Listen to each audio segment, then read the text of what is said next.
నమస్తే అందరికీ. Competitive exams prepare అవుతున్నారా? ఇది మీకోసమే. ఉచితంగా ఇంగ్లీష్ కోర్స్ అనేది ఫ్రీగా అందడం జరుగుతుంది. ఈ రీల్ అనేది పూర్తిగా చూడండి, మీకు పూర్తి స్థాయిలో అర్థమవుతుంది. ఓకే, ప్రతి కాంపిటేటివ్ ఫీల్డ్లో ఇంగ్లీష్ సబ్జెక్ట్ అనేది కామన్గా ఉంటుంది. ఒక 20 నుంచి 25 మార్క్స్ అనేది వెయిటేజ్ ఉంటుందని అందరికి తెలిసిన విషయమే. అందులో మార్కులు రావని కూడా అందరికి తెలిసిన విషయమే. ఇంగ్లీష్ సబ్జెక్ట్ అంటేనే బిగినర్ ఆస్పిరెంట్ నుండి సీనియర్ ఆస్పిరెంట్ వరకు ఒక తెలియని భయం. ఎందుకంటే మనం బాల్యం నుంచి ఇంగ్లీష్ నేర్చుకున్న విధానం కావచ్చు, పెరిగే కొద్దీ మనకు ఇంగ్లీష్ దూరం అవ్వకుండా వచ్చాం. మనం ఈ కాంపిటేటివ్ ఫీల్డ్లో ఒకటి అబ్జర్వ్ చేస్తే ఇంగ్లీషు సబ్జెక్ట్లో వచ్చేటువంటి 20 నుంచి 25 మార్క్స్ మనం క్వశ్చన్ చూస్తాం, కానీ అట్లీస్ట్ మన ఆన్సర్ కూడా చూడం. డైరెక్ట్ ఓఎంఆర్ షీట్లో బబ్లింగ్ చేస్తాం పోయి. అలా చేసే వాళ్ళు ఒక 90% ఉంటారు. ఎందుకు చేస్తారంటే అందులో ఒక 1/3 ఆర్ 1/4 రైట్ అవుతాయి అనే ఉద్దేశంతో ఉంటారు. కానీ గాలికి దీపం పెడితే ఎన్ని రోజులు ఉంటుంది చెప్పండి మీరు?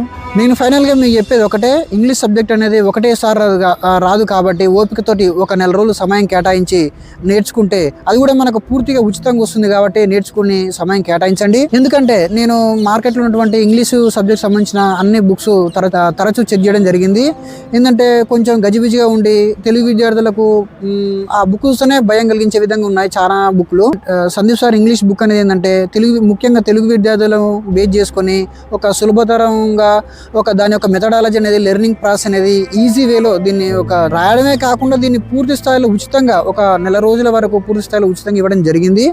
ఈ యొక్క సందీప్ సార్ బుక్ అనేది ప్లే స్టోర్లో ఇంగ్లీష్ బై సందీప్ సార్ అనే యాప్ డౌన్లోడ్ చేసుకోండి. అందులో ఈ కోర్సు పూర్తిగా ఉచితం. అదేవిధంగా ఈ బుక్ కూడా పూర్తిగా PDF అనేది ఫ్రీగా మీరు పొందవచ్చు. ఈ యొక్క అవకాశాన్ని ప్రతి ఒక్క నిరుద్యోగి, అంటే పేదలైనటువంటి ప్రతి ఒక్క నిరుద్యోగి దీన్ని సద్వినియోగం చేసుకొని ఈ ఇంగ్లీషు సబ్జెక్ట్ మీద పూర్తి పట్టు సాధించి ఏదైనా ఒక ప్రభుత్వ ఉద్యోగం పొందాలని మనస్ఫూర్తిగా కోరుకుంటున్నాను. ఈ వీడియోని ప్రతి ఒక్క, అంటే ఇప్పటివరకు ఇంగ్లీషు బేసిక్స్ లేకుండా కాంపిటేటివ్లో ఫెయిల్ అయిన విద్యార్థులకు ఈ వీడియోని తప్పకుండా షేర్ చేయండి.